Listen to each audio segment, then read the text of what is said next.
Muy buenas tardes.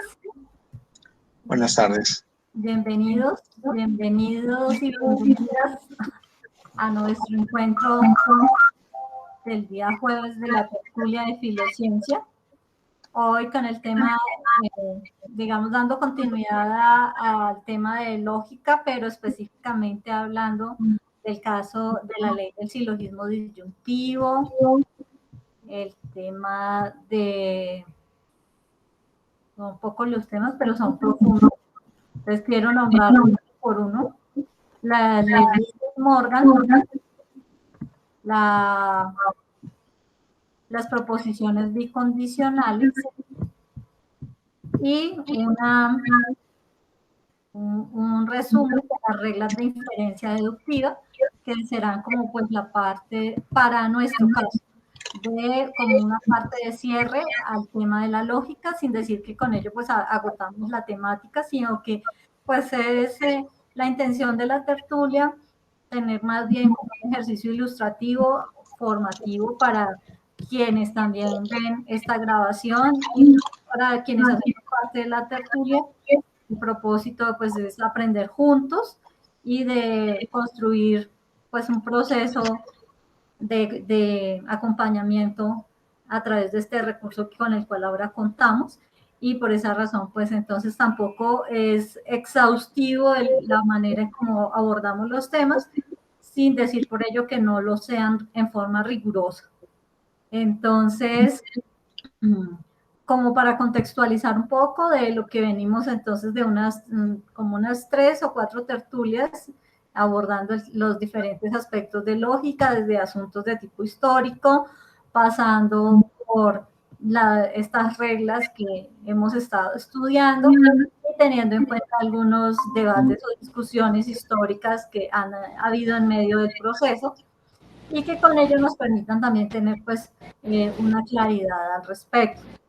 Con ello lo que queremos entonces es que todos hoy podamos participar, que quienes quieran hacer una intervención tengan la libertad de hacerlo, y también en caso de algún asunto que consideren que quieren aclarar o que quieren reforzar al respecto, lo puedan hacer con tranquilidad y sin tener por ello que asumir como la última palabra.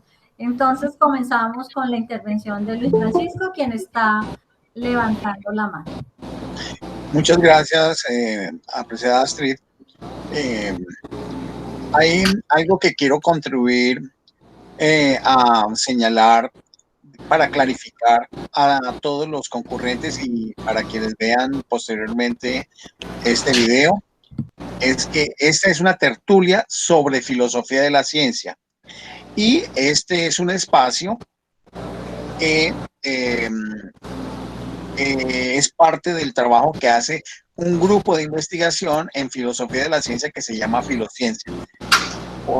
Porque pues el nombre de nuestra tertulia es Tertulia sobre Filosofía de la Ciencia y es del grupo de investigación Filociencia. Es algo que quería precisar para que se entienda perfectamente y su identificación dentro del canal de YouTube en el cual colgamos estos videos. Muchas gracias, Astrid.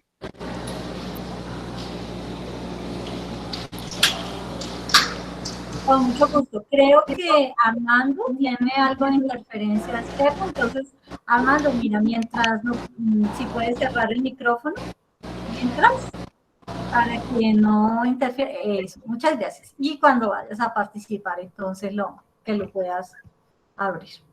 Entonces, hecha esta precisión de Francisco con respecto a pues, la razón de ser de la tertulia y como tal del grupo de investigación Filociencia, pues vamos entonces a dar comienzo a nuestra temática de hoy.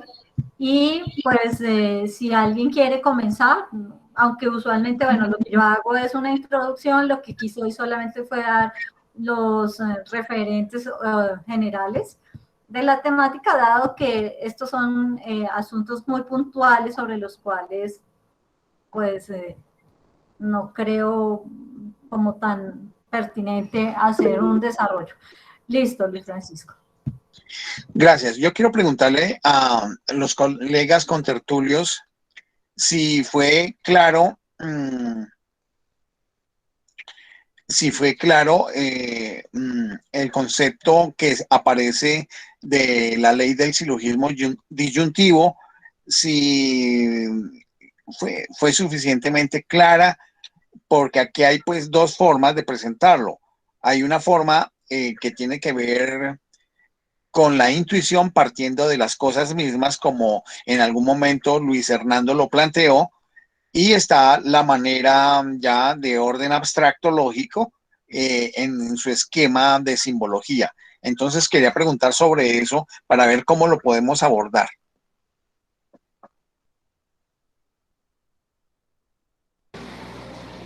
Bueno, como no dice nadie nada, yo voy. No, bien, estuvo bien, estuvo bien. Es bastante clara la explicación acerca de la ley del silogismo disyuntivo, en cuanto a que el primer paso es que debemos tener que una disyunción, ¿no? Un antecedente y un consecuente. En el ejemplo que ponen, que es o llueve o el campo está seco, entonces pues tenemos o llueve es R, disyunción de el campo está seco. Y que el silogismo disyuntivo debe tener dos condicionales, que es el segundo paso. Y ese segundo paso, las dos condicionales deben contener tanto el antecedente y el consecuente de la disyunción. Y el tercer paso es que da como consecuencia una disyunción. Entonces tenemos acá que la primera parte o llueve, disyunción, el campo está seco, entonces R disyunción de, entonces lo está simbolizado, entonces quiere decir que R, entonces P, y jugaremos baloncesto, que sería de disyunción B. No sé si fui claro, pero yo por lo menos lo entendí, por lo pronto. Creo, no sé si me corrige. Yo veo que la explicación está clara. Quería de todas maneras recordarles esta parte del texto que voy a señalar,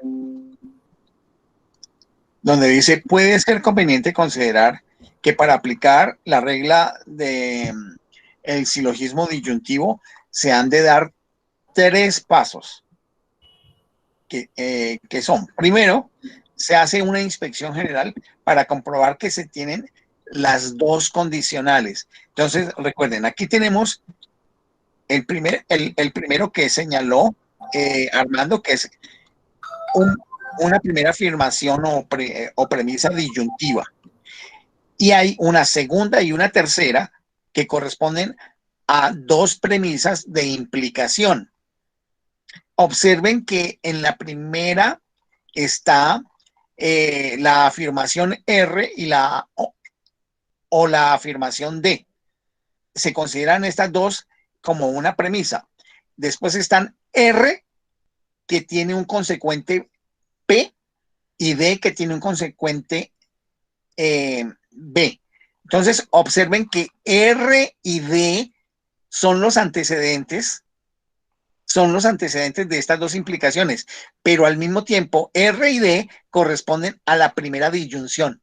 Esta es la parte clave, de que estas dos de la primera después generan unas implicaciones, que por lo tanto la consecuencia disyuntiva en términos silogísticos es los consecuentes de las dos implicaciones que se refieren a los términos antecedentes de esas implicaciones, que en la primera son disyunciones. Por eso aparece P y B. P y B, perdón, P o B, P, B, P o B. Y ahí se ve. Esa es la dinámica del silogismo disyuntivo. Ustedes pueden ver que en algún momento uno puede enredarse en esa estructura lógica, incluso hasta haciendo el ejercicio, partiendo de las cosas mismas que tenemos acá, puede uno confundirse, porque aquí hay una combinatoria entre disyunción e implicación. Entonces, aquí estaría esta otra lectura. En símbolos, la ley del silogismo disyuntivo se puede expresar de la premisa P o Q y de las premisas P entonces R y de la premisa Q entonces S, se puede deducir R o S, R o S, o se puede deducir S o R, porque recuerden que en este caso el orden de los factores en la disyunción no altera la naturaleza del enunciado conclusivo de este silogismo disyuntivo.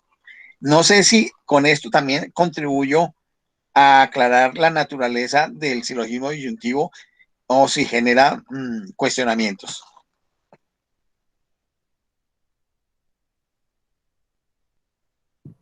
Y creo que algo importante de lo que pues, nos has aclarado antes es, más que el énfasis en el contenido de los axiomas, es la estructura lógica. Es totalmente cierto.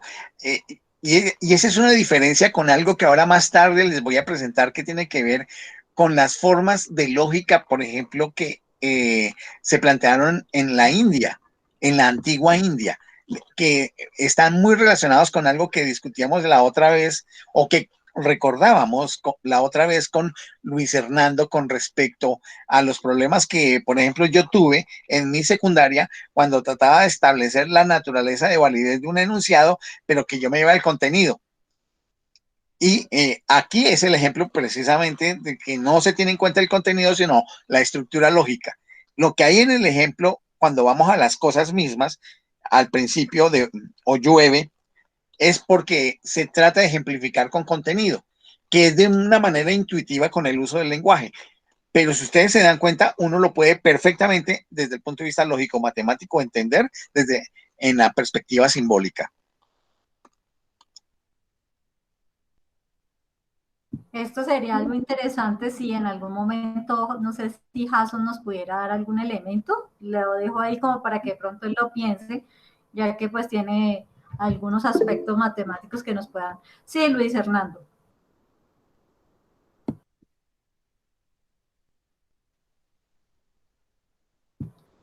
¿Levantaste la mano, Luis Hernando? No, me parece interesante.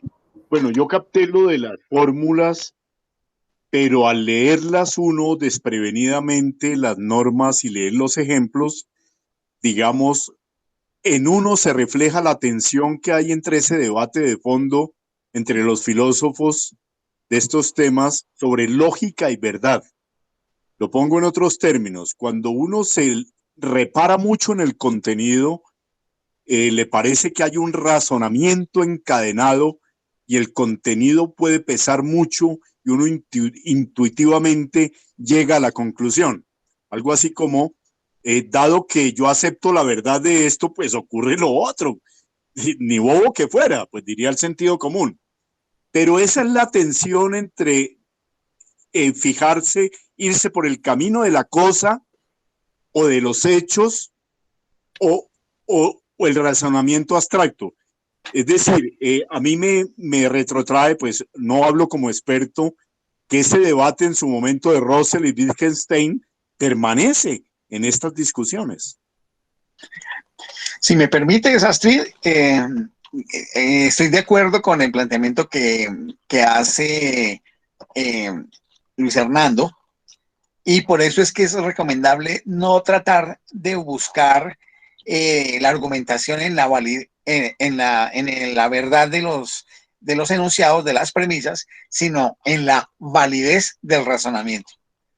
Cuando uno se enfoque en la validez del razonamiento, entonces va a observar si los enunciados están bien deducidos, no si son verdaderos.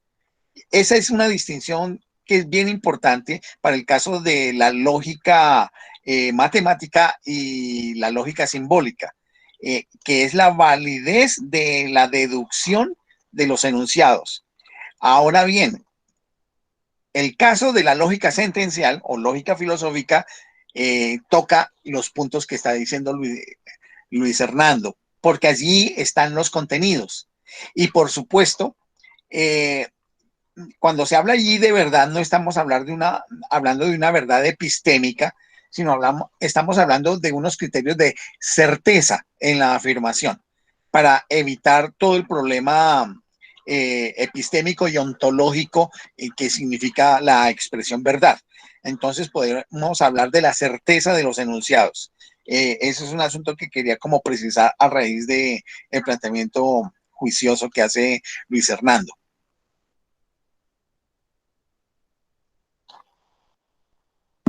Muy valiosa esa observación. E igual eso también tendría, pues, haciendo como un paralelo con esos ejemplos o esas explicaciones que nos compartiste en el texto en el que Russell hace toda esta explicación colocando el ejemplo del rey de Francia. Para estos casos, pues son ejemplos muy específicos, pero cualquier rey de Francia, pues, en cualquier momento de la historia, podríamos entonces hacer referencia a esa relación de sujeto-predicado, en la opinión que cualquier rey de Francia, y que hace plausible que entonces en ese caso esté refiriéndose al rey Escalvo. Pero si vemos, ahí lo que estamos viendo es una estructura de lógica, más no una estructura de verdad. Es correcto, sí, es correcto, porque claro, cualquiera diría, pero bueno, el actual rey de Francia no es calvo, primero que no hay un rey de Francia, y por otro lado, no es calvo. Incluido en la época en que Russell planteó el asunto, ya tampoco había rey de Francia. Entonces, sí, eso acontece, y ahí entonces lo que se apunta es, ante todo, a la validez de las deducciones que se pudieran hacer en el uso de la regla de inferencia. Exacto. No sé qué otro comentario. Bienvenido, Roberto, que no te habíamos saludado.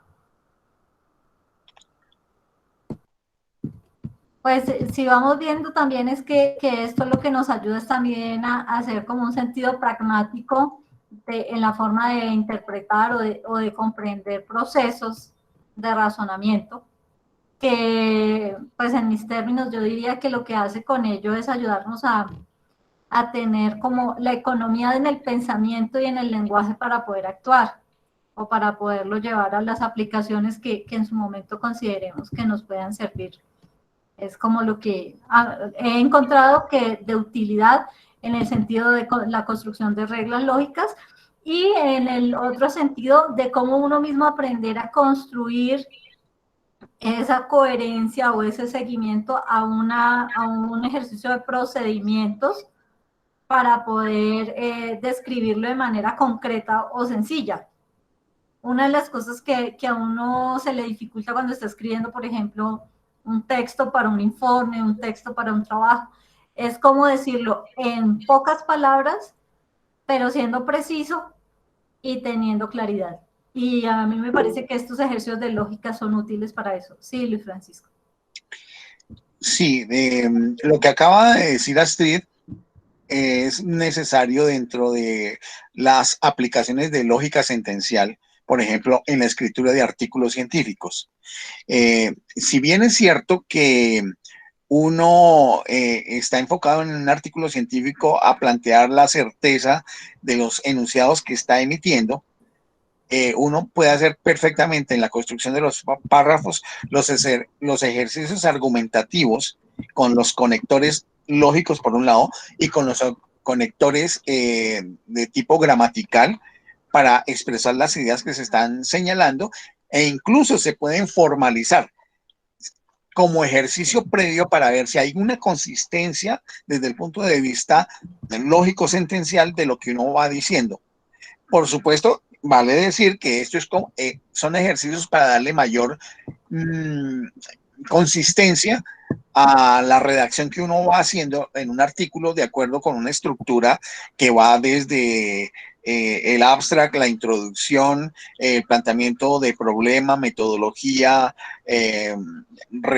resultados, discusión de resultados, conclusiones, recomendaciones y las referencias. Estoy hablando de los esquemas básicos de un artículo científico filosófico que se puede hacer, pero que uno puede trabajar dentro de esa estructura que acabo de mencionar, al interior de cada una de ellas, la secuencia de párrafos, dentro de los cuales hay en cada párrafo también una secuencia que uno puede estructurar de esta manera. Y allí sí, pues por supuesto, como decía Luis Hernando, ahí sí uno va a tener que ver los criterios de certeza con los cuales va a colocar cada expresión, cada afirmación concatenada, de tal manera que, por un lado, sea consistentemente lógica, haya coherencia, pero también que haya una consistencia en términos de certeza de los enunciados. No hablemos de aquí de verdad en términos metafísicos, sino de certeza en términos de enunciados que corresponden a criterios empíricos o criterios teóricos que ya hayan otros investigadores señalado. En ese sentido, aquí es donde se aplica, no solo para el caso este específico del silogismo disyuntivo, sobre todo en el silogismo hipotético, que es el que sirve mucho para hacer hilaciones, aunque el disyuntivo también interviene ahí, y los demás, las leyes de Morgan, la conjunción, la implicación, la doble implicación, todos esos nos sirven para esa estructuración de la redacción de enunciados. Entonces ya no recurrimos simplemente a la intuición natural de la gramática del uso del lenguaje, o sea, esa pragmática cotidiana, sino que nos estamos apoyando también en las estructuras lógicas. Eso para la lógica sentencial. Pero recogiendo lo que decía Astrid, esto se vincula estrictamente, por ejemplo, con modelos de desarrollo de pensamiento lógico-matemático, que en lógica matemática como ejercicio se trabaja, y su aplicación en las investigaciones de lógica simbólica. En cualquiera de estos dos casos hay unos cálculos lógicos que se llama cálculo proposicional. El cálculo proposicional es una forma de matemática lógica que es supremamente útil y precisa para poder, en un nivel de segundo orden, poder trabajar ciertos desencadenamientos lógicos para poder argumentar o explicar algo, o para el desarrollo de diseños que después se traducen en la práctica. Prácticas de operación, prácticas de acción, prácticas de construcción. Entonces, en ese sentido, es supremamente útil este tipo de desarrollos. No es simplemente un mero ejercicio abstracto de sofisticación.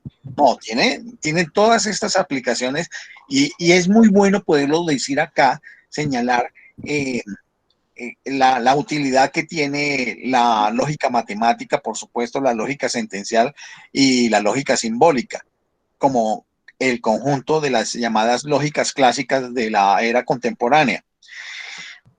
Claro, existen otras lógicas más complejas que en esta época de la tertulia sobre filosofía de la ciencia no vamos a tratar, que son las lógicas llamadas no clásicas, porque se requiere un nivel de saber que, por ejemplo, yo no me atrevo, no creo que Astrid tampoco se atreva a que las abordemos, porque se requiere estudiar sobre eso, y sobre eso, pues no sabemos, tenemos nociones, pero no sabemos. Entonces, en ese caso, ahí nos detenemos hasta ahí. Luis. Bueno, quería complementar un comentario que hace Francisco, que no solo en el mundo científico y en los textos científicos y académicos es importante estos ejercicios de lógica, en donde lo que está en juego es la veracidad, el razonamiento. Lo que está en juego es que lo deducido sea razonable lógicamente, sin meternos con el tema de la verdad. Pero digo que en el mundo práctico del trabajo, por ejemplo, en mi trabajo profesional de acompañamiento a comunidades haciendo proyectos con cooperación internacional, resulta que utilizan mucho metodologías de marco lógico para formular proyectos sencillos o más complejos, pero muchas veces, aunque parezca elemental, pasar de la problemática a los objetivos del proyecto es un ejercicio de lógica. Y muchas veces el proyecto se rajaba porque ese ejercicio lógico no se hacía. Los objetivos son la vuelta, la cara positiva del diagnóstico, de la problemática. Entonces, donde no se haga un ejercicio lógico, el proyecto podrá quedar desfasado porque no apunta a resolver lo que se quiere resolver. Muy interesante. Sí, señor. Tienes toda la razón.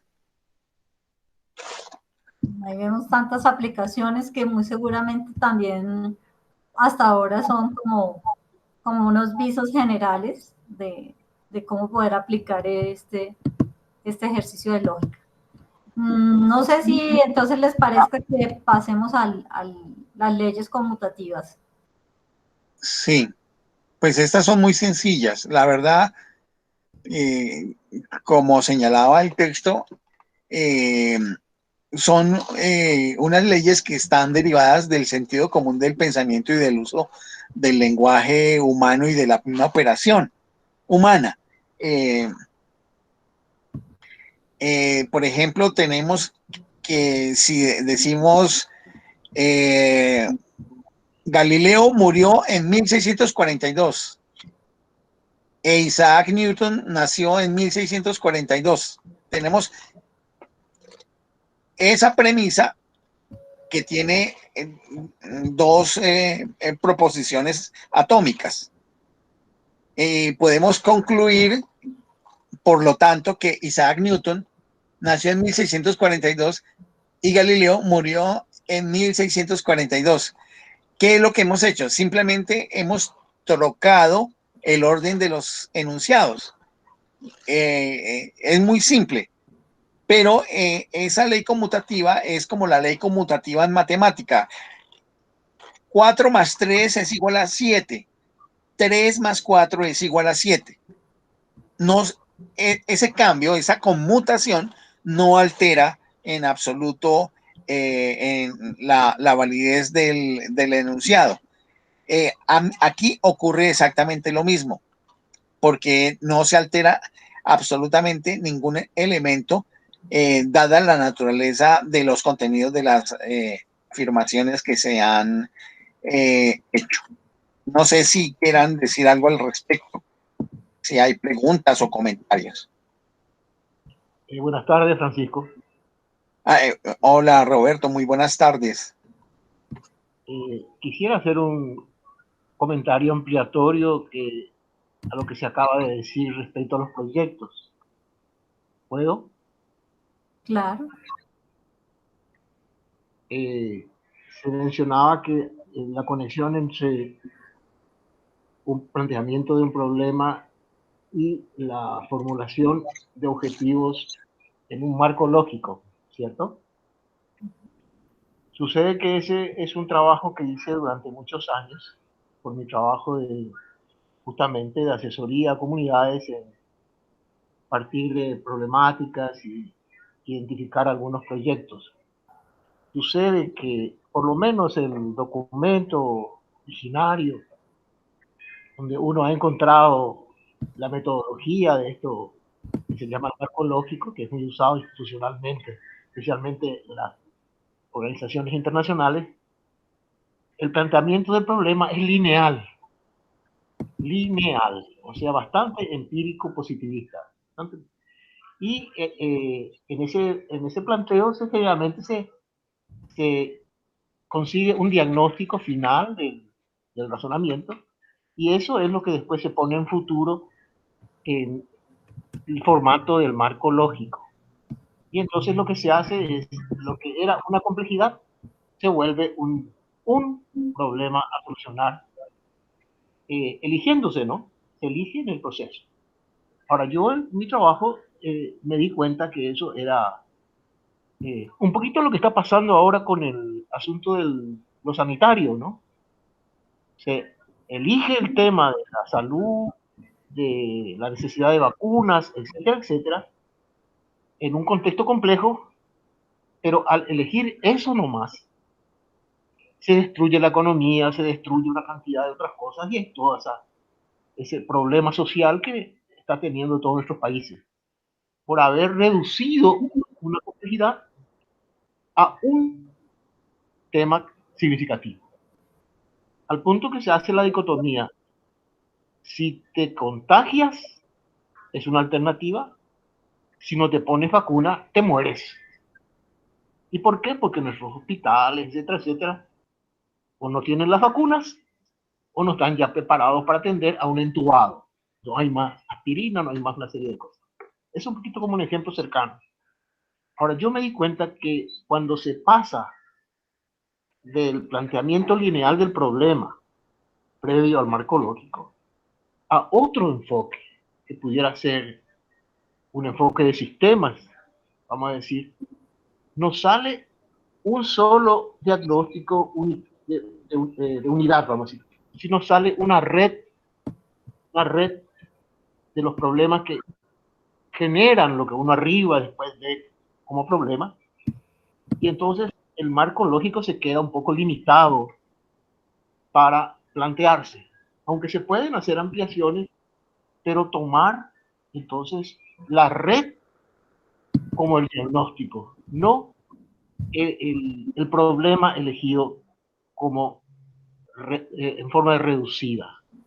Eso fue una forma que yo trabajé, incluso trabajé en el Chocó, mi trabajo era exclusivamente, y incluso los manuales que hay del Banco Interamericano de Desarrollo, todo, son lineales, porque el enfoque de eso es lineal, cuantitativo, empírico positivista. Y la realidad es compleja. Hay una contradicción grande ahí que al investigador, al equipo investigador, al equipo proyectista, le exige reflexionar con miras a ver si lo que plantea como solución realmente corresponde a esa realidad. Es todo. Gracias. Sí, Luis. Bueno, sí, de acuerdo con Roberto en lo que dice, sí he tenido una experiencia parecida, uno percibe esa linealidad, pero también agregaría, simplemente no, lo que voy a agregar es, estando en el acuerdo con él, que en el ejercicio de hacer la problemática sencillamente es una relación de causas, efectos encadenadas. ¿Se acuerdan del árbol de problemas? Que uno dice, hay deforestación porque hay mal uso en las prácticas. Hay mal uso en las prácticas, busca la causa, porque no se tiene capacitación. Bueno, entonces a lo que voy es a que definitivamente por la vía de la lógica uno termina de manera pragmática con las agencias internacionales atacando los efectos sin atacar. Totalmente de acuerdo.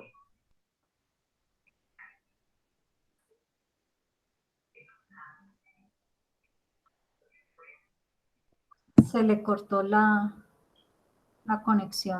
Sí, de acuerdo, pero yo ya terminé mi comentario, gracias. Totalmente de acuerdo, Luis, totalmente de acuerdo. Sería inventar un nuevo formato que acepte la complejidad. No sé, no conozco todavía otro.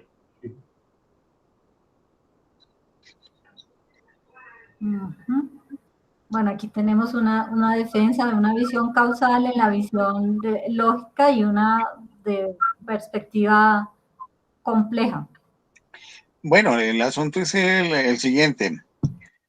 Los comentarios que se han hecho por parte de Roberto y Luis Hernando obedecen a una reiterativa queja que hay acerca de la utilización de esquemas lógicos de lógica clásica en la estructura y formato de formulación de proyectos. de lo que es las etapas previas a la formulación, en todo lo que tiene que ver con los diagnósticos, la preformulación, la formulación, el desarrollo e incluso los trabajos ex post facto de los proyectos para mirar incluidos los impactos. Eso ocurre, pero que si existen herramientas para poder abordarlos de una manera distinta, evidentemente existen con las llamadas lógicas no clásicas, que son las lógicas polivalentes, las lógicas de contrafácticos. Lo que sucede es que no se han desarrollado ni herramientas, ni se han instruido las maneras operativas de cómo trabajar proyectos que tengan que ver con realidades donde la multiplicidad de variables en sus niveles de interacción no se van a trabajar de manera causal, de implicación lineal, sino que se van a ver como haces o racimos de relaciones e incluso de sinergias que no tienen una dirección específica, sino que es una dinámica de interacciones que generan equilibrios y desequilibrios dinámicos, que ya han sido consideradas estas realidades desde el punto de vista lógico como abstracciones de lógicas polivalentes, pero eso no se maneja dentro de las herramientas de formulación, desarrollo, ejecución y evaluación de proyectos. Por supuesto, ese es otro campo que no es el que nos toca hoy directamente, sino que, llamémoslo así tangencialmente, pues se ve en el ejercicio de la dinámica de los proyectos. Pero vale decir que las estructuras lógicas existen para poder formular esas herramientas, aunque no es el caso hoy examinar ese tipo de cosas. Perfecto, entonces... Totalmente de acuerdo, totalmente sí, de acuerdo. Luis Hernando. No, es una inquietud sin generar acá desorden. Es que me puse curioso a leer lo de Gortari, algo de Gortari, que es complejo, pues a leer, digo, a husmear, y el debate que le montó a Mario Bunge de fondo. Un debate de fondo, pues obviamente no sé, no me adentré en el contenido de la dialéctica, pues es bastante complejo, pero interesante que Francisco de pronto tiene más lecturas sobre eso. ¿Cuál era el meollo ahí en la perspectiva? Porque me parece que había en juego una postura política, porque Gortari seguramente es una interpretación que hago, le interesaba posicionar como método la dialéctica y un poco darle favorabilidad a ese debate de la Unión Soviética, digamos, ese debate favorable por ejemplo, al socialismo. Eso es como en la parte política, pero desde la argumentación del matemático, es decir, como validar esa verdad de Gortari. Pero bueno, hasta ahí es una interpretación. Pero me parece que la complejidad es tal que la dialéctica que toca Gortari, que no entré en ella, tiene que ver con eso, con todo un método de razonamiento a partir de los contrarios, del argumento del contrario, ¿no? De la tesis, antítesis y síntesis y sus encadenamientos posteriores. Pero, digamos, muy profundo. Es que siendo Mario Bunge una eminencia, y todos nos educamos con Mario Bunge en la universidad en los primeros semestres sobre filosofía de la ciencia y estas cosas, y Gortari, que es más desconocido, le monta un debate profundo y no era solamente una diferencia de orden personal. Me parece que ahí estaba en juego un tema de concepción. Sí, Luis Fernando, hasta donde yo estoy enterado, el problema surgió hace ya unas 2 o 3 décadas, creo que fue, en relación a una discusión sobre cómo la formación de científicos en América Latina, aunque esto se estaba dando era en México, fue invitado Mario Bunge para mirar cómo tendría que hacerse la formación de los posgraduantes en el campo de las maestrías y doctorados en las distintas áreas científicas, Y pues Mario Bunge se formó dentro de una tradición de filosofía analítica, de realismo científico a ultranza, donde pues esa tradición empírica, analítica, científica, cientifista, vale la precisión, contrasta con la visión dialéctica humanista que presentaba Elie de Gortari. Entonces, en esa medida, son dos estructuras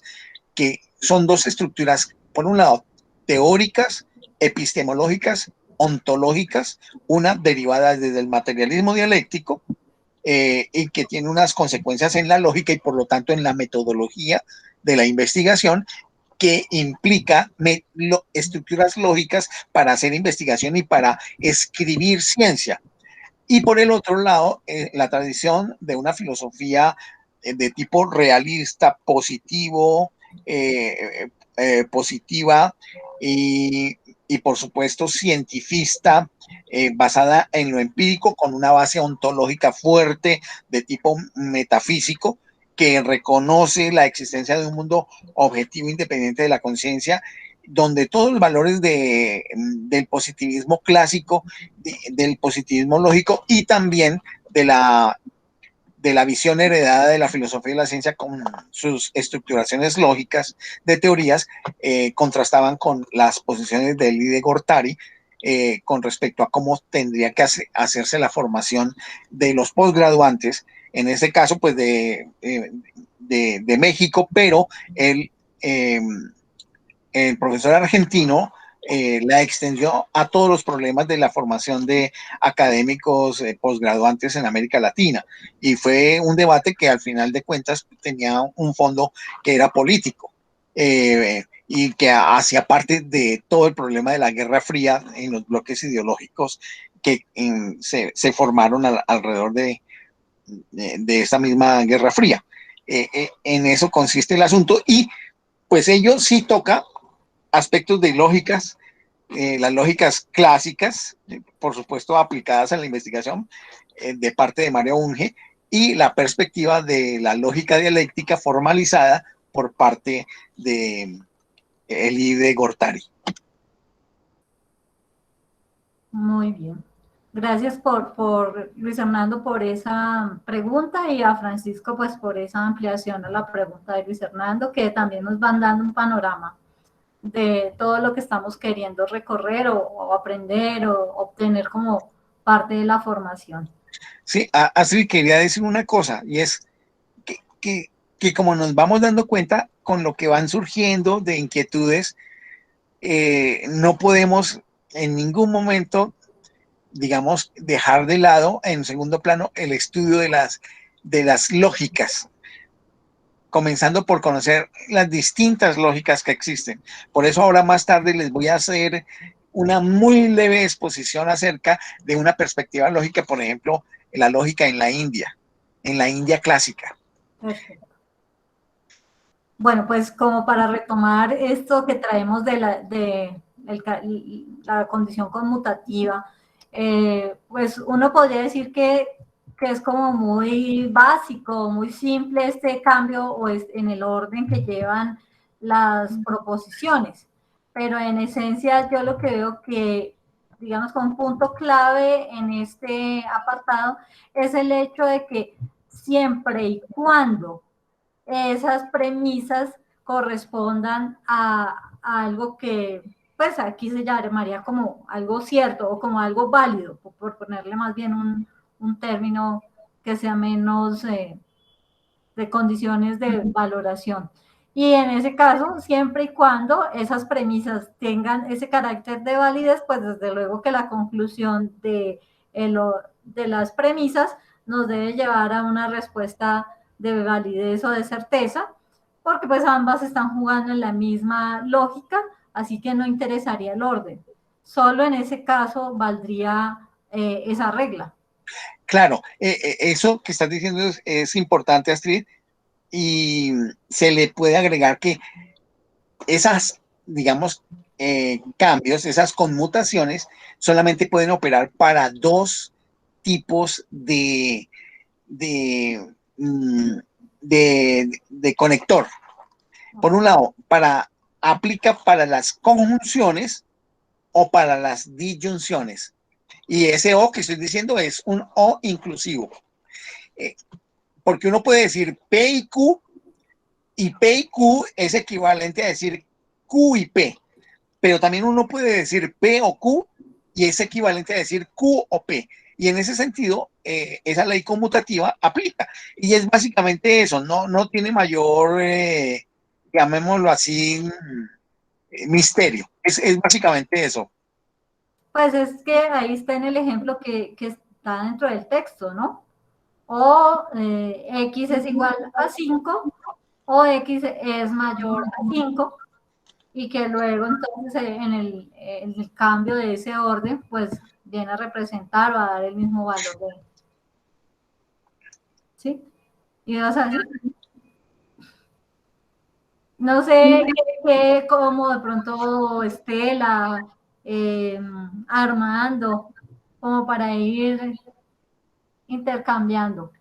O Jason dijo que... Así que en un momento él estaría también ya que podría participar. No sé si ya puedas intervenir o quieres escribir algo en el chat o en el WhatsApp. Yo estoy pendiente. Igual para los demás, si alguna cosa por el chat también pueden estar escribiendo mientras vamos exponiendo. Hoy sí, Armando, no lo escuchamos. No, estoy prestando atención a todo lo que dicen, muy interesante. Estoy aquí. Ya. Perfecto, no. Estás todo bien, todo bien. Una actitud de éxtasis intelectual. Claro, escuchando a los maestros.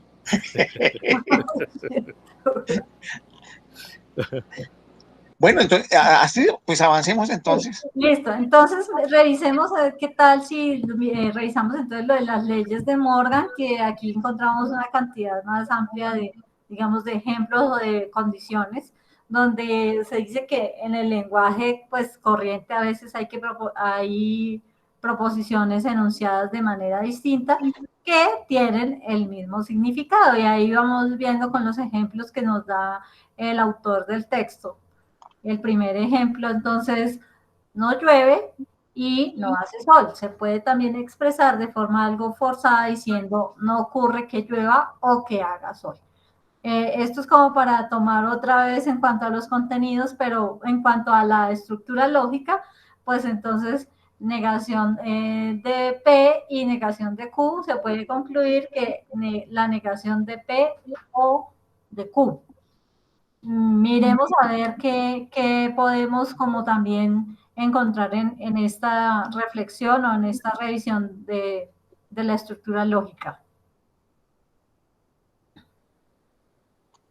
No, ahí se ve muy sencillo. Decir no P y no Q se puede concluir en términos de las leyes de Morgan que no es el caso que para ningún P o ningún Q, cerrándolo en paréntesis, donde esa O es una O inclusiva.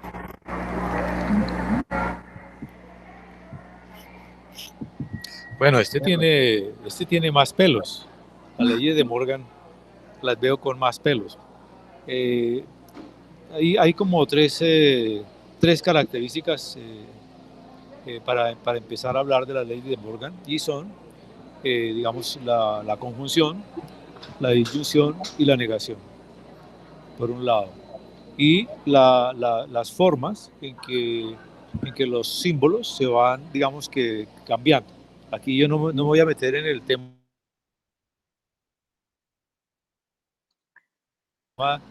de las oraciones para transportarlas a darles simbología, sino que voy a hablar de lo que son las fórmulas de una vez, por ejemplo, para una conjunción A, que sería igual a no P y no Q, su conclusión sería negación, paréntesis, P, disyunción Q. Correcto. Y sí. En el caso de la disyunción, que tenemos negación P, disyunción no Q, La conclusión sería negación, paréntesis, P y Q. Y en el caso de la negación, un ejemplo sería negación, paréntesis, P, disyunción Q, conclusión, no P y no P y no Q. Entonces, digamos que las reglas son más o menos las siguientes, que la premisa no es nunca una condicional, ni la negación de una condicional, ni la negación de una negación. La otra es que una fórmula completa, si niega, se niega o bien añadiendo un símbolo de negación delante de la fórmula, o bien añadiendo un símbolo de negación delante de la fórmula. Y una característica también como general es que siempre que se va a cambiar, se cambia la I por la disyunción o la disyunción por la I.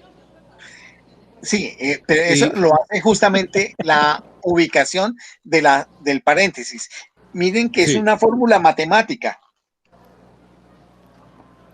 Sí. Bueno, esto tiene, digamos, sus pelos, ¿no? Porque empiezan a darse, digamos, otro tipo de premisas, y entonces en ese tipo de premisas, en la diferencia de las premisas, comienzan a darse estas características de las cuales he hablado, y hasta ahí llegó el cuento.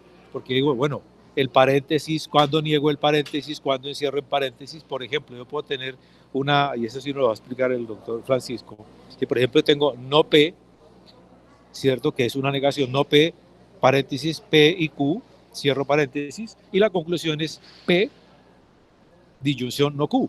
Y al otro lado tengo no P, paréntesis, P, disyunción no Q, y entonces aquí desaparezco el paréntesis. Entonces la regla de los paréntesis es un poco la que El a veces... asunto es, en el cálculo lógico, los paréntesis se utilizan para reunir afirmaciones o para separarlas, y por eso la existencia del paréntesis o no hace que el símbolo de conexión cambie por el justamente opuesto, que en este caso es disyunción o conjunción.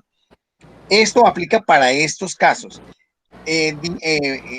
Conjunción, disyunción y negación, como tú perfectamente lo dijiste al principio. Y no es más, no tiene más. Esta ley de Morgan es así de simple, no tiene mayor, digamos, como ampliación. Es como la ley conmutativa, es de la misma manera, es simple. Sí, por ejemplo, tengo aquí en el tema de la conjunción, ¿cierto? Tengo la conjunción P y Q. Entonces, siguiendo la regla, yo lo que tengo que hacer primero es cambiar el símbolo de la I. O sea, le pongo disyunción. Pero además, debo convertirlo en una negación. Entonces quiere decir no P, correcto, disyunción, no Q. Ahora, sí, aquí dice la otra regla, bueno, hay una regla ahí que dice, usted encierra en paréntesis y niega todo. Entonces esa regla es la que me confunde un poco. Porque tengo que meterle paréntesis y ya dice negación P, disyunción no Q. Si la proposición, la premisa era P y Q. Ya hice la regla. Pero meto el paréntesis y ahí me pierdo entre los paréntesis. uno puede negar cada miembro de una conjunción o disyunción, ese es Sí. el primer elemento. Y uno puede negar, pero también uno puede negar la fórmula completa. Exacto. O sea, uno puede. O sea, yo puedo decidir si lo hago o no lo hago. ¿Puedo es correcto. Bueno, si es ad libitum, perfecto. Pero como yo sigo una regla. Claro, es que la ley de Morgan al final de cuentas es, primero, uno cambia la conjunción por la disyunción o la disyunción por la conjunción. La segunda es negar cada miembro de la conjunción o de la disyunción, como ya tú mismo explicaste. Y la tercera es negar la fórmula completa. Y el uso de los paréntesis depende de la negación. ¿Sí? ¿De dónde pones la negación? Si tú te das cuenta, esto mismo aplica cuando tú en álgebra estás utilizando paréntesis con el signo menos. ¿En dónde lo aplicas? dónde se pone el paréntesis, dónde se quita el paréntesis y entonces dónde aplica el signo menos. Es básicamente la misma operación. Yo no sé si lo recuerdas en álgebra. Armando. Sí. Es básicamente lo mismo, hermano. Luis Hernando, hace un momentico había oído la palabra, entonces sí, también va conectado y aprovechemos este momento de alta participación. No, Francisco acabó de hacer el comentario. Cuando yo estaba leyendo el texto, ese pedacito de la ley de Morgan, lo asocié inmediatamente al álgebra y dije con números, como a mí se me facilita trabajar con números, 3 por 8 igual 24, pero igual 3 por, si 8 es 5 más 3 es igual a 3 por 5 más 9. El 3 multiplica y afecta a ambos factores. Pero bueno, es un ejercicio que se me ocurrió, pero muy asociado al álgebra, para aplicar paréntesis y con el signo negativo, como decía Francisco, es así. Con el signo negativo aplica para ambos miembros en una multiplicación y por eso el paréntesis. Muy bien, gracias. Bueno, entonces vamos viendo que o puede ser que estamos cada vez entendiendo más los temas de la lógica y vamos encontrando con facilidad las explicaciones de cada ley, o también puede ser que en realidad son muy sencillas y a veces las vemos complicadas y no eran tan complicadas. Sí. Francisco, ¿ibas a decir? Sí, la complicación es cuando hacemos la abstracción de algo de lo cual hacemos uso cotidiano más o menos. Lo que pasa es que ya cuando la formalizamos en términos de simbolización, toma un carácter de precisión matemática. Y en ese sentido, pues a veces a la gente se le puede enredar la pita. Es lo que acontece. Y cuando digo enredar la pita, estoy diciendo que se le puede volver complejo o inentendible o confuso. Pero es básicamente, es la abstracción, es la purificación, la limpieza de lo diario o cotidiano y dejar la forma pura. De ahí que esto hace parte de la lógica simbólica, que trabaja los elementos puros de la lógica, y lo mismo de la lógica matemática para los razonamientos matemáticos y lógicos. Ya después viene una aplicación para la lógica sentencial, que hemos dicho, donde se tiene que tener en cuenta al final los contenidos de las premisas que estamos simbolizando. Y la combinación entre los contenidos de las premisas más la estructura de ley matemática lógica nos permite ver la solidez de unos enunciados. Perfecto.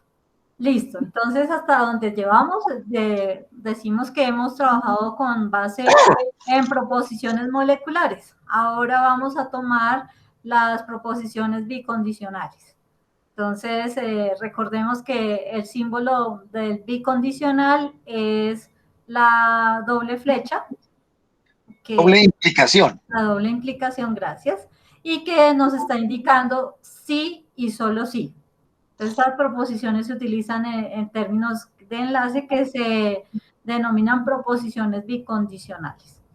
En ese caso, entonces, el signo que aparece, pues, es la flechita con las dos, o sea, con dos cabezas, por llamarlo de alguna manera, y que con esto nos está dando que va en estos dos, o une estos dos, digamos, dos proposiciones que sean moleculares y armamos una. Y estos campos, bueno, esto lo que nos va a permitir es también como ir viendo una concatenación o red de relaciones que van concatenándose entre sí. ¿Quién quiere ampliar un poco más sobre el carácter bicondicional? Pues el carácter bicondicional, cuando se habla de bicondicional, es que hay una doble implicación que implica de alguna manera causalidad en el sentido ontológico. Si ustedes recuerdan en teoría de conjuntos, e incluso en cálculo matemático, cuando estamos hablando de la relación de conjunto dominio y conjunto codominio, donde hay una relación, por ejemplo, en el conjunto dominio que tiene los elementos A y B, y el conjunto codominio que tiene los elementos X y Y, y vemos que hay una relación de implicación entre A y X y B con Y. Y resulta que también encontramos que hay una relación de implicación de Y con B y de X con A. Entonces, vemos que hay una implicación entre el dominio y el codominio, y vemos que entonces la relación de codominio y dominio es una relación de doble implicación. Y en ese caso los dos conjuntos se influyen en sí mismos, los dos a la vez y en la misma proporción. Entonces, en ese caso tenemos que el conjunto A, sí y solo sí, conjunto B, sí y solo sí. Por lo tanto, podríamos decir que el conjunto B sí y solo sí, el conjunto A. Eso quería, llamémoslo así, señalar en el campo de matemática cómo se relaciona con el campo de la lógica. Las relaciones condicionales son condiciones necesarias y suficientes, se dirían, por ejemplo, en el campo del derecho. Hay algunos que hay unas condiciones necesarias y suficientes. Otros también lo podrían decir en la lógica formal, una condición sine qua non como condición necesaria y suficiente. Hace que A y B estén relacionados mutuamente porque se implican entre sí de manera igual, equilibrada y mutua. Eso quisiera yo pues señalar ahí. Pero también agregando lo que acabas de decir, es que la característica de este bicondicional es que hace que esas relaciones que están, por ejemplo, separadas de un conjunto con respecto al otro conjunto que estás señalando, pues que sean más potentes, porque definitivamente el uno depende o se sostiene con el otro. Y eso, en lugar de verlos como relaciones separadas, lo que hace es establecer relaciones de, de integralidad, mejor dicho. Entonces, pues en ese sentido lo veo como más potente. Luis. Bueno, a mí con la doble implicación, pues para llamarla así, con la bicondicionalidad, me parece al leerla que se ve mucho en matemáticas y se ve mucho en los debates muy serios. Resulta que coloquialmente la entiendo como que el orden de los factores sí altera el producto en su esencia. Es decir, si voy a poner un ejemplo sencillo que recuerdo mucho en una clase de estadística que se me grabó para toda la vida. Decía el ejemplo, si hay nubes en el cielo, llueve. Creo que decía así, o probablemente llueva. Entonces, en estadística decía yo, si no llevo el paraguas es un error grave. Pero si no hay nubes en el cielo y llueve, no lleve el paraguas, es un error menos grave. Pero esto parece anecdótico, pero ahí la doble implicación tiene como la fuerza de que el orden de los factores se altera el producto. Es decir, si yo en la manera en que parta del antecedente y lo relacione con el consecuente, es lo que quiero decir.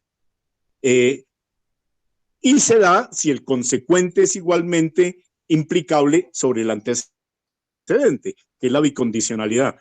Pero ahí lo interpretaba yo al leerlo como que tiene que ser obviamente de ambos lados, es lo que dice la norma, la verdad, la certeza de ambos lados, y bueno, entonces el orden de los factores se altera el producto. Yo amablemente quiero formular la siguiente reflexión a Luis Hernando.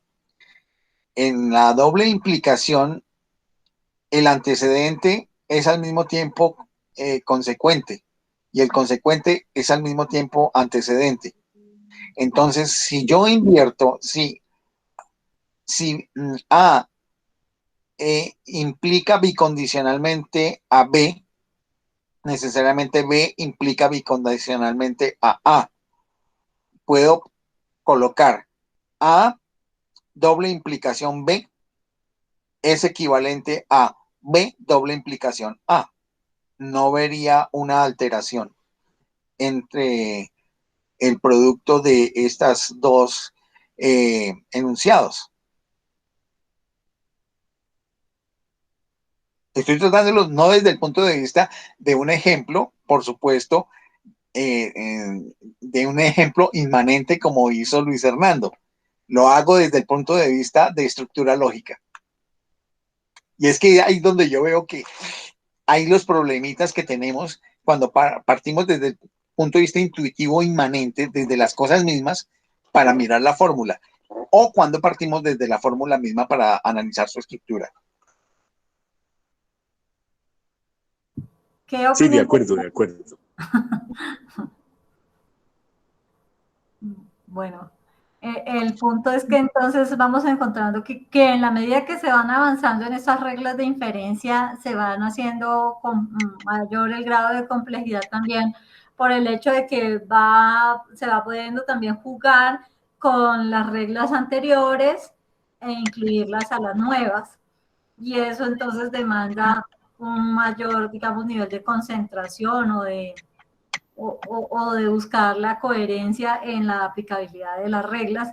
Como vemos y con lo que había dicho Armando hace un momento, pues lo que también los paréntesis nos van permitiendo es hacer concatenaciones y poder en construcciones cada vez más amplias, pues llevarnos a lo que más adelante uno podría decir hasta las tablas de verdad, que de alguna manera están mencionadas en los textos que Francisco nos compartía por los correos.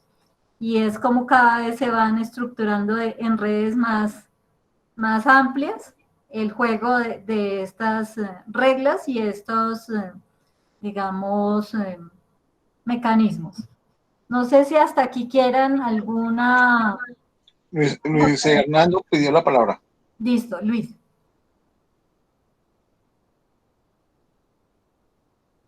No había quitado la mano, ¿no? Ya. Astrid, pues eso que acabas de decir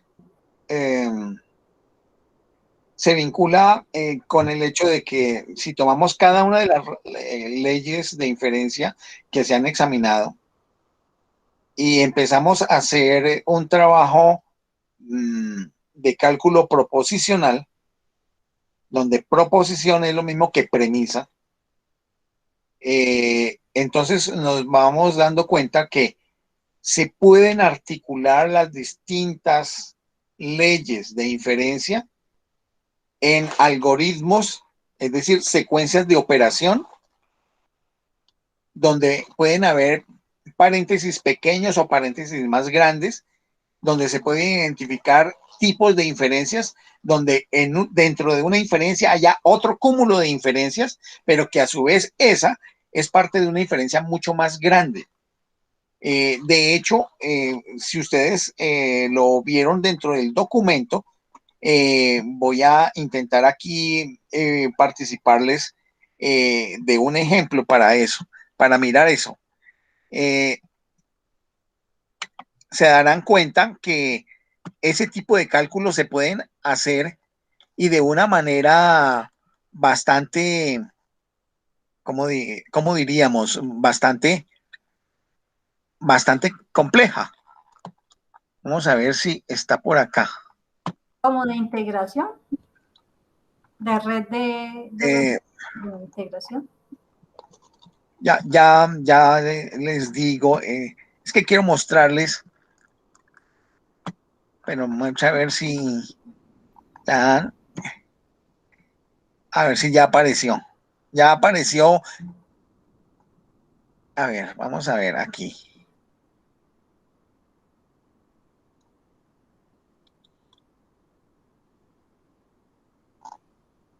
Podemos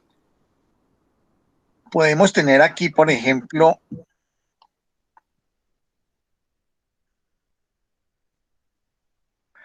es que no, detenerla tan y volver a presentar. Vamos a ver si ahora sí puedo lograr presentarla. Sí, ahora sí. Ya.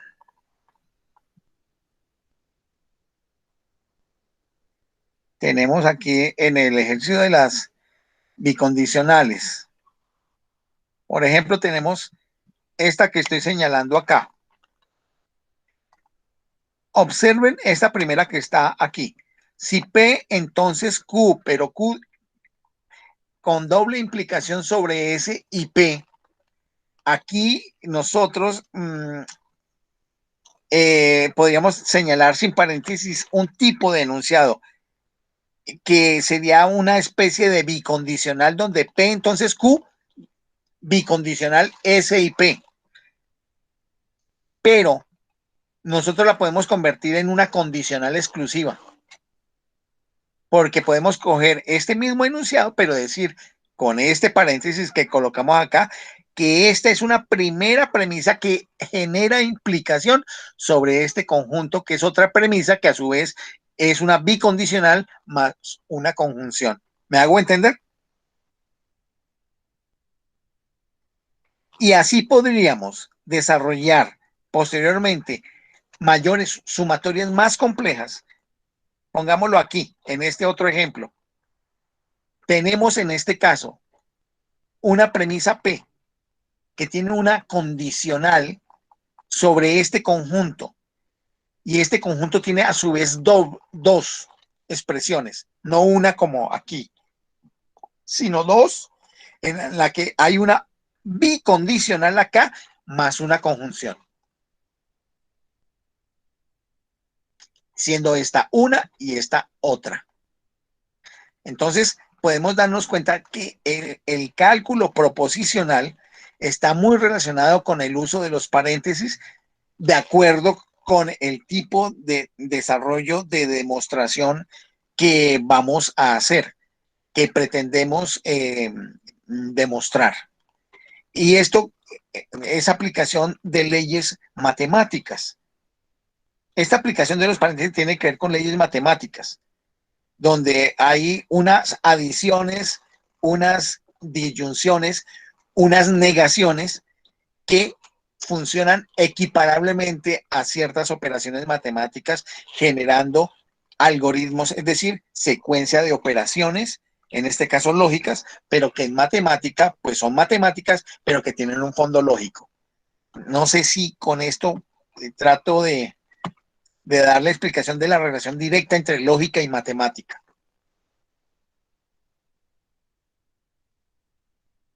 Pues lo que permite es hacer una integración de tal manera que se pueda jugar bajo reglas que funcionan en ambos sentidos. Tienes toda la razón, Astrid. Por eso es que tanto la lógica como la matemática son ciencias de relaciones. Y que tienen unas reglas específicas de operación.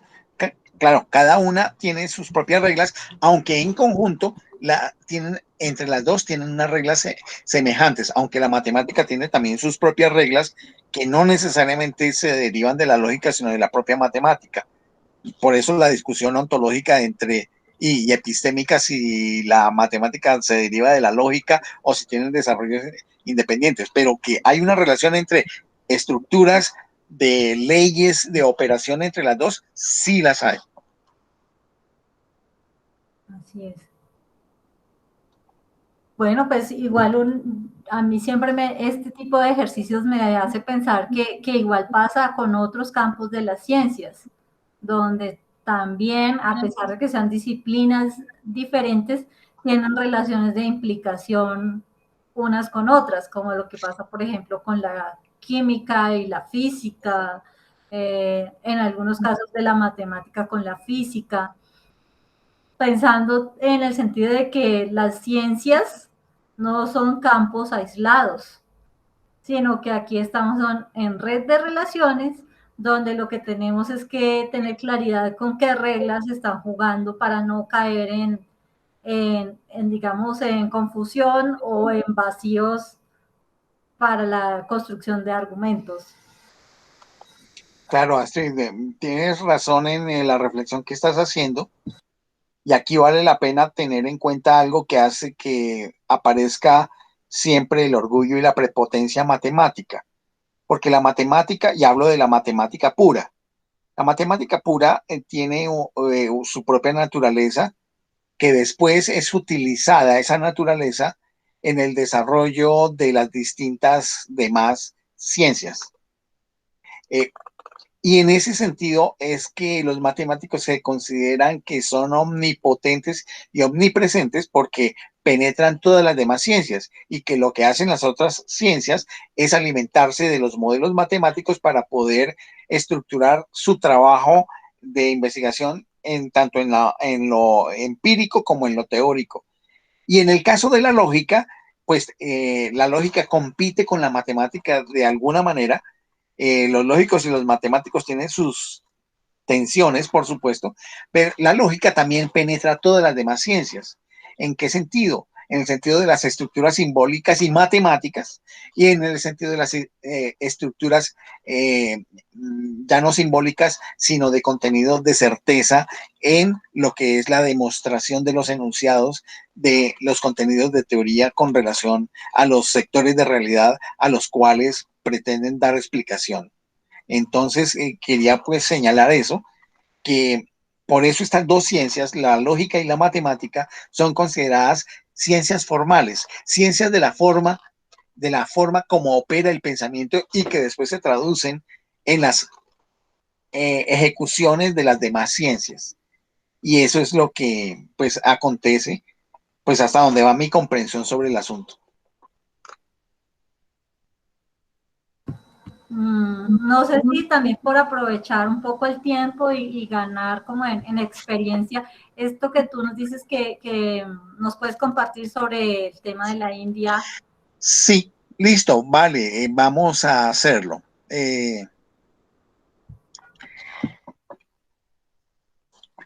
Vale decir que el interés por los problemas lógicos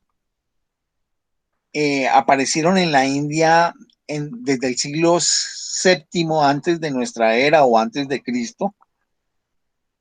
Y el primer texto donde se los aborda de manera ordenada, ya sistemática, pues se viene a dar pues a comienzos del siglo primero. Hay unas escrituras que se llaman los Nyaya Sutras, y ese es donde se tratan problemas lógicos, pero también se tratan cuestiones relacionadas con la teoría del conocimiento y con la naturaleza de los objetos. Estos contenidos representan el punto de vista brahmánico,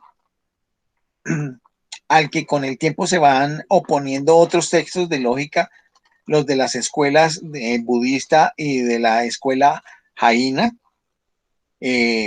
dentro del desarrollo intelectual y académico que se da en Oriente con relación a la lógica. Vale decir también que la redacción de los Nyaya Sutras es atribuida a un autor llamado Akshapada, y en ellos hay unas interpolaciones debidas probablemente a otro autor llamado Vatsyayana, que es un autor de un extenso comentario a los sutras que se plantearon por parte de Akshapada. O sea que hay una serie de comentarios a la obra original y después estos comentarios se convierten en también cuerpo de la obra.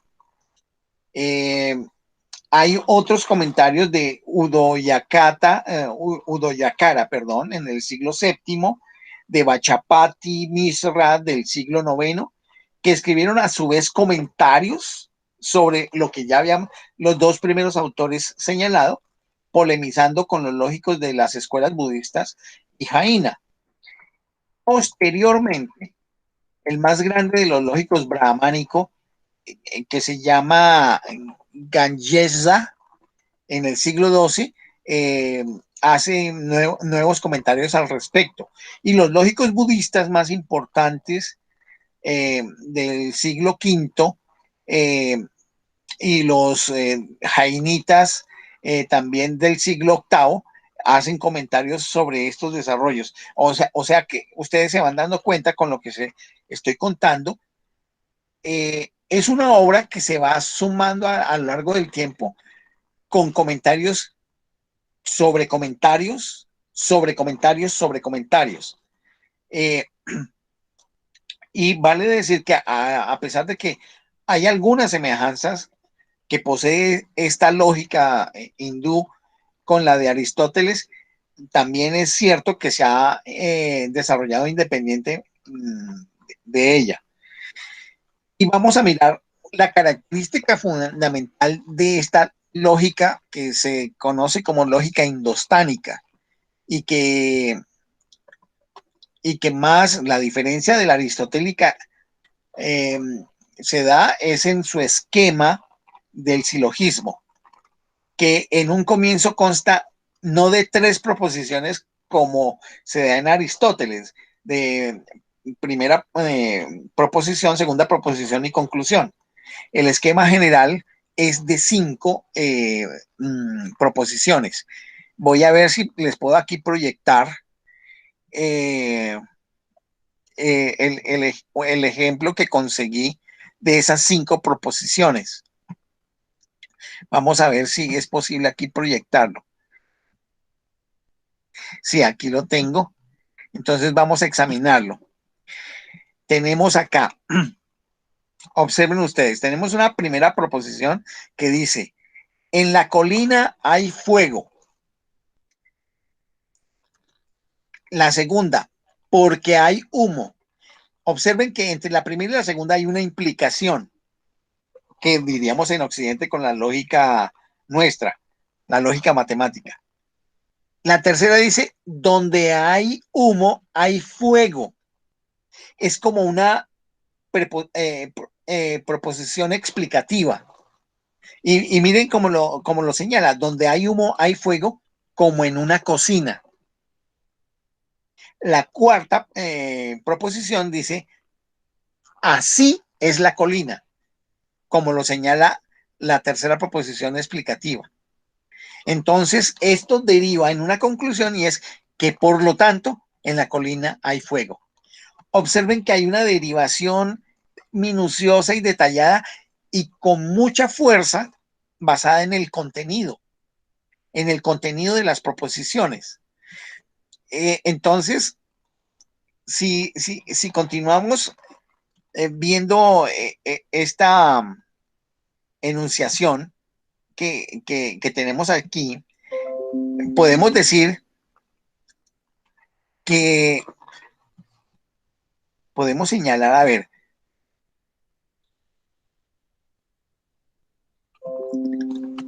podemos señalar que la número 1 es la proposición que hay que demostrar. La demostración es todo el proceso que va de 1 a 5. La proposición 2 es la razón que se invoca, como lo van viendo ustedes ahí en la pantalla. La tercera es una concomitancia explicativa invariable que muestra la validez de la razón que se ha invocado a través del ejemplo con el que se prueba que la razón invocada está fundada en la observación. Observe que aquí hay unos elementos no solamente lógicos, sino también hay elementos de tipo epistémico, es decir, basados en el conocimiento resultado de la observación.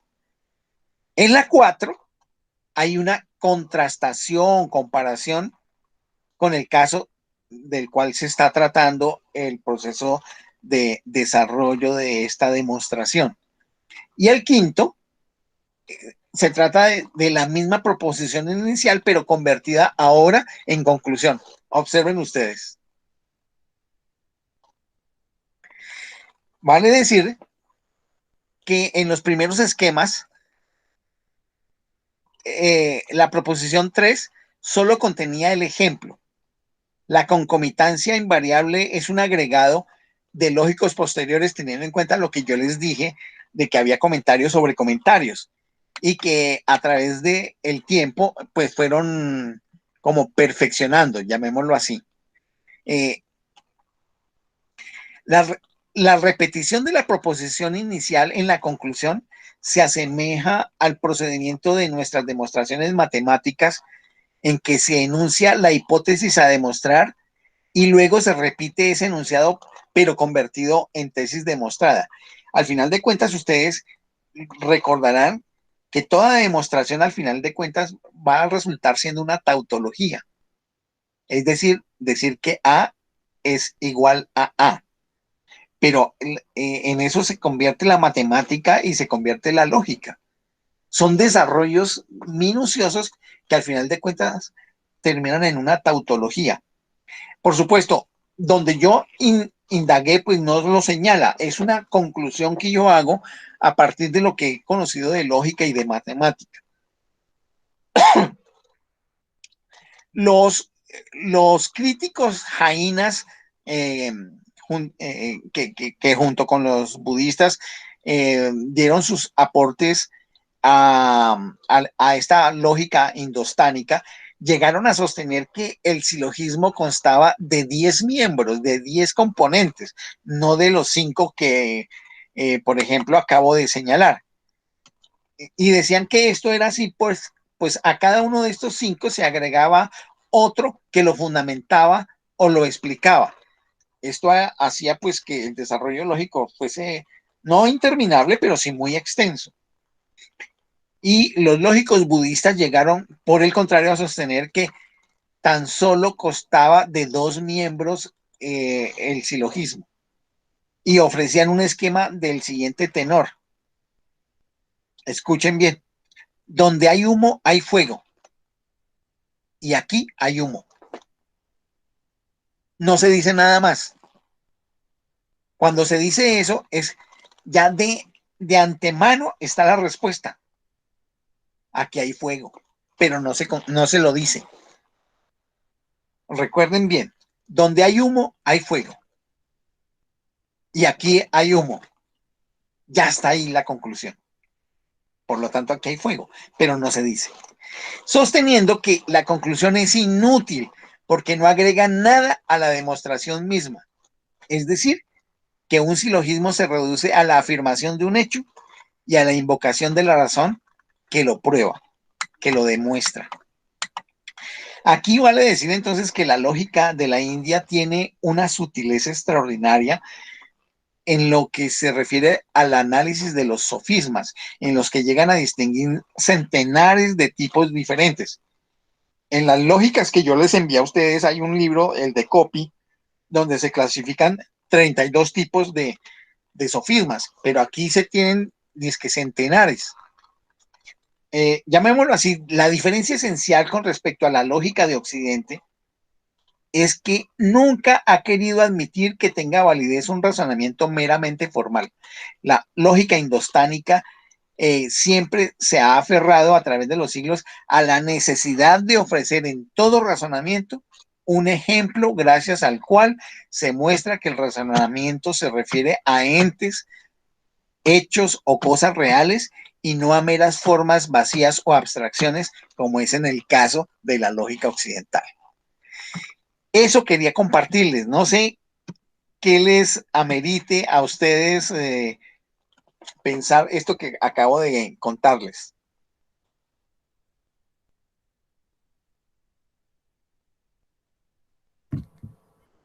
Pues yo lo que veo es que, como en otros campos, todo lo que tiene que ver con ese pensamiento de Oriente o de otra, o de culturas, en este caso también como la India, del lejano Oriente, involucran o tiene una mayor implicación a la vida, a aquello que tiene que ver con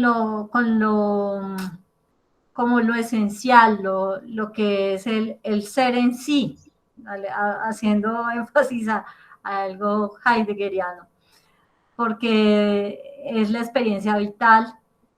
Y en el caso pues de lo que estábamos viendo en estas lógicas más de una formalidad axiomática, pues lo que se hace es una síntesis en la representación, se enfatiza en lo representativo y en esta se enfatiza en la experiencia vital. Y creo que las dos podrán ser útiles en la medida que podamos ponerlas a jugar de manera balanceada como una relación bicondicional y hacer de esto como una experiencia de la práctica y de aprender a jugar con ellas. Porque a veces lo que nos sucede es que nos vamos a uno de los extremos y ahí es donde perdemos de pronto la ganancia de esas dos, por lo menos de esas dos perspectivas. Es lo que a mí me inspira lo que estás planteando. Sí, Y Luis. Bueno, a mí me gustó me parece muy, ¿cómo llamarla? Calificarla. Muy interesante porque no es inmediatista, como que da unos rodeos, como que indaga. En la lógica occidental diríamos, los dos protagonistas de esta historia son fuego y humo. Fuego implica humo, luego humo implica fuego. Entonces un oriental le diría, no, espere un momentico. Y hace la disertación, ¿no? Hay fuego como en la cocina. Otro sabio de ellos hubiera dicho, como en los incendios del bosque, como en como en tal cosa, y verían que a partir de ejemplos particulares es una cosa universal. ¿Sí? Voy como... Entonces, me parece interesante esa indagación como el soporte de su afirmación. eso que dice Luis Hernando me hace acordar de algo que en alguna época he defendido, en el sentido de que las estructuras lógicas y matemáticas que aparecen inicialmente como abstracciones propias de la esfera del pensamiento, según los kantianos, contrario sensu, en sentido contrario, basados en las ideas propuestas por Piaget, se puede decir que las estructuras lógicas y matemáticas son procesos de construcción que están vinculadas con la experiencia vital en los procesos de desarrollo desde lo embriológico, el desarrollo ontogenético de los seres humanos y de los seres en la vida en general, en su proceso de adaptación con el medio en el que habitan, y que en esa medida la noción de longitud, de distancia, peso, masa, hasta llegar a las abstracciones, obedece a las dinámicas de experiencia vital. Y en ese sentido yo también, como Luis Hernando, me sorprendo positivamente y siento empatía con esa perspectiva que plantea la lógica indostánica. Y también hay un asunto que a mí me resulta, digamos, como una información que está dando acerca, digamos, de la densidad del fuego que hay. Siendo, hay fuego como en la cocina.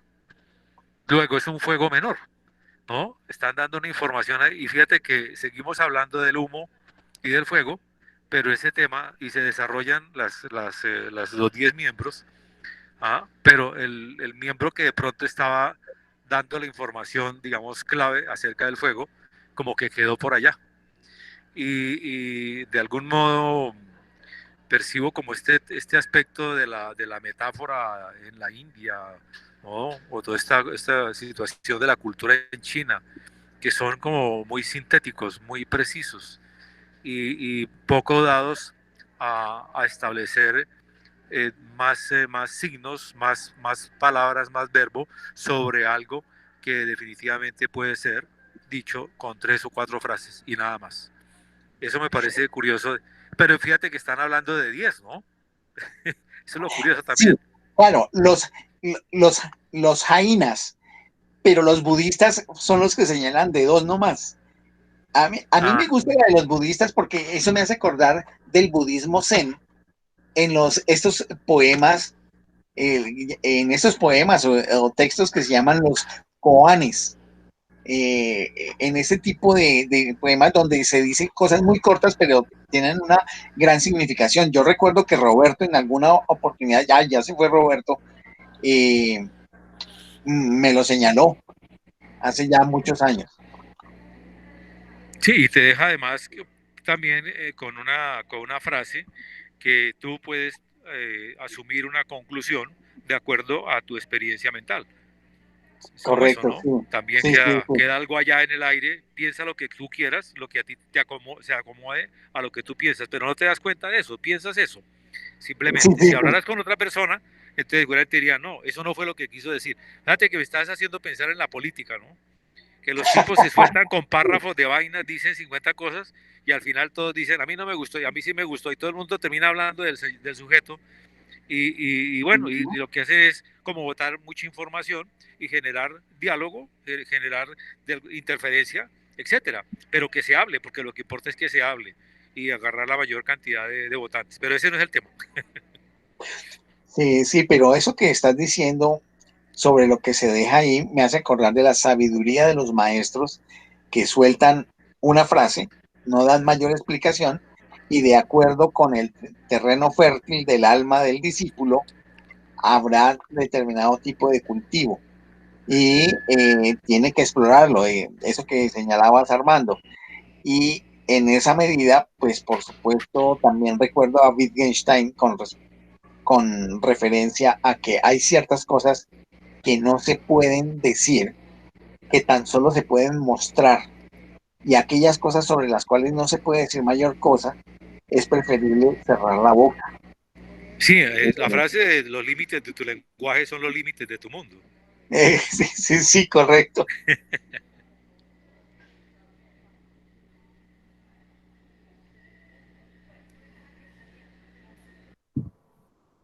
Muy significativa esta parte.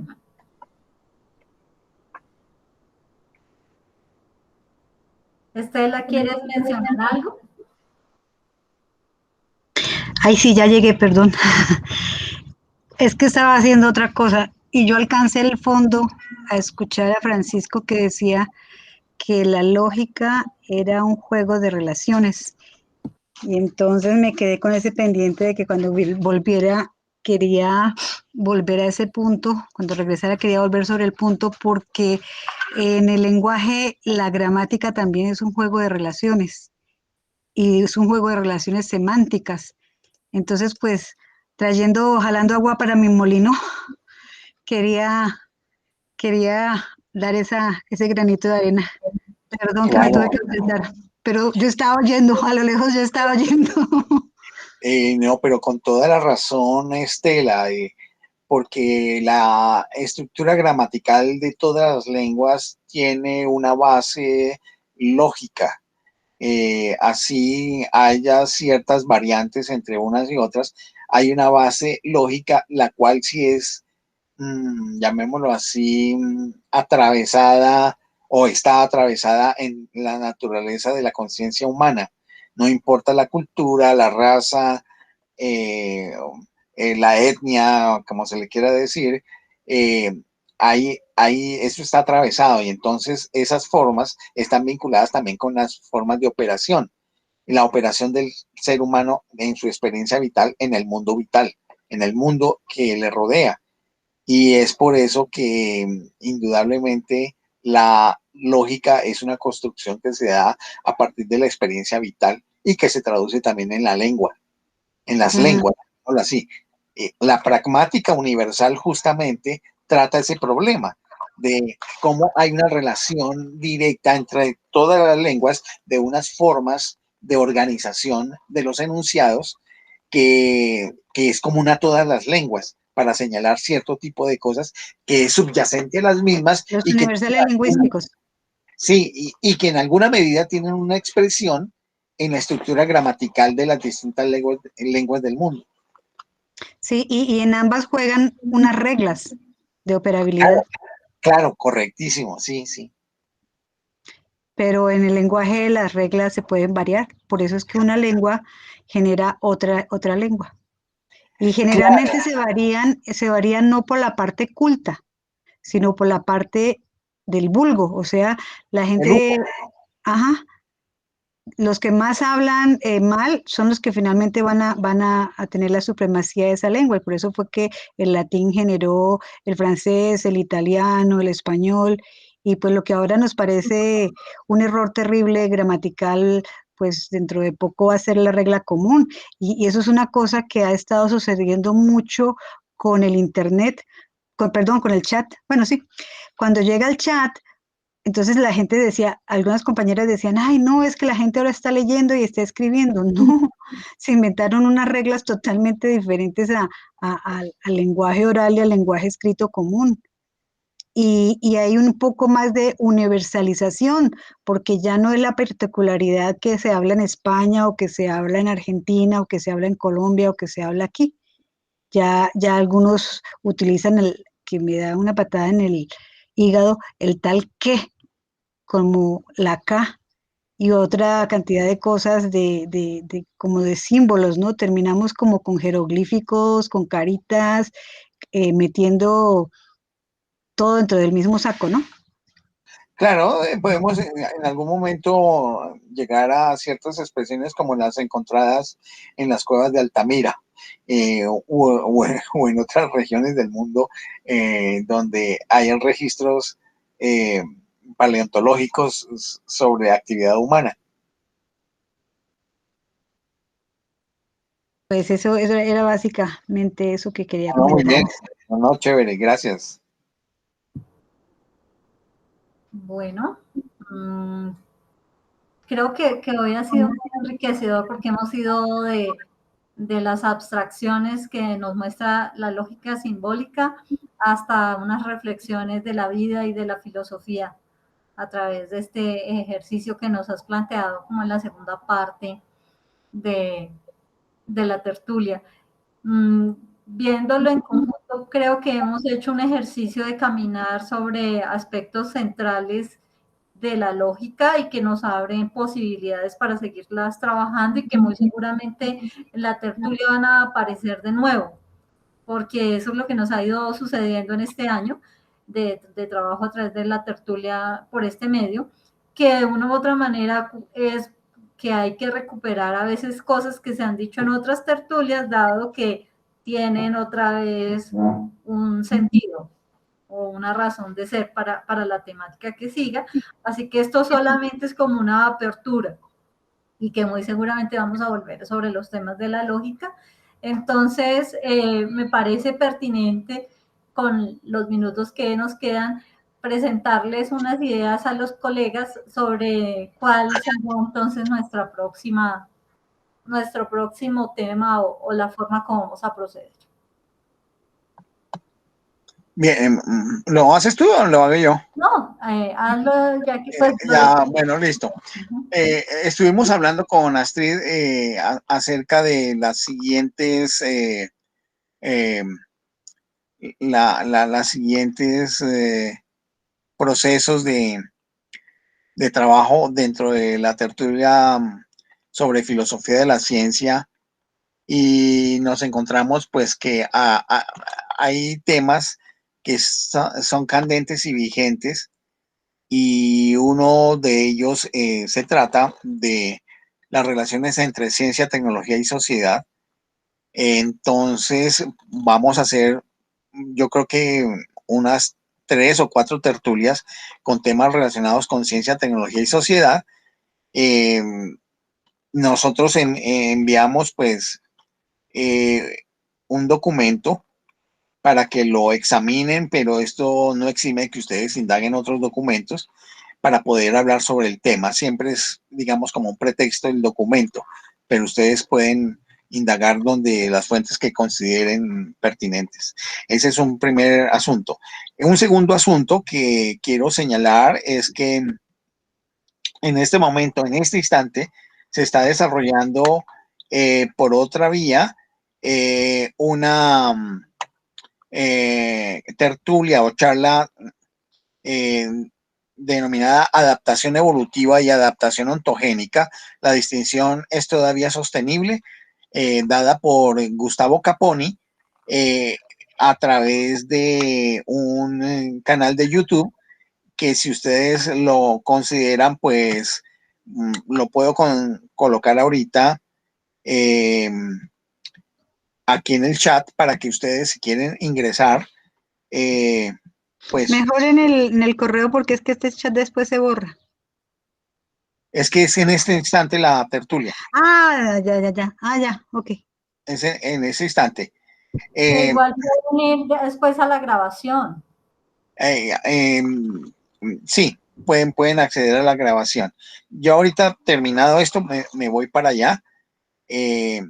Quiero pues compartirles eso, ¿no? Lo otro es que el próximo sábado a las 9 horas de Colombia, hora de Colombia, vamos a tener una charla de la asociación de Filosofía e Historia de la Ciencia del Cono Sur, de la cual yo soy miembro, sobre la presentación de un libro que se llama Filosofía e Historia de la Ciencia y Sociedad en Latinoamérica. Se va a presentar el trabajo, el estatus de las teorías de la ecología y su rol en los problemas ambientales, y el trabajo producción pública de medicamentos y vacunas, análisis histórico y de políticas científicas en foco al caso argentino. Entonces, los enlaces los voy a colocar en correo y se los enviaré a ustedes respectivamente en unos minutos. Pero quería que supieran que hay esas, digamos, actividades para que si se quieren enganchar con ellas, ahorita mismo apenas terminemos la tertulia, se pueden enganchar con la de filosofía de la biología y la otra sobre filosofía e historia de la ciencia el próximo sábado a las 9 de la mañana, hora de Colombia. No sé qué les parezca. Estamos tratando de abrir redes y conexiones que sirven para todos nosotros. Chévere. Me parece bien. Lo de la publicación de tu artículo en España, no terminamos de ahondar en eso. Seguramente yo tendré que hacer una exposición de ese trabajo, porque es un trabajo, llamémoslo así, gordo desde el punto de vista teórico y metodológico,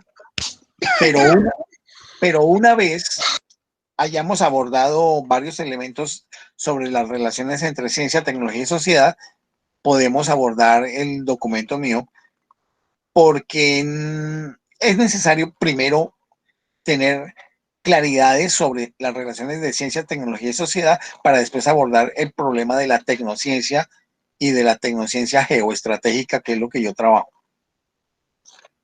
Entonces, eso es lo que vamos a hacer. Yo creo que en un mes estaremos trabajando sobre eso, Estelita.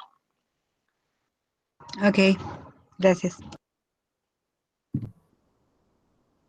Bueno, por lo pronto creo que voy a dejar de grabar para que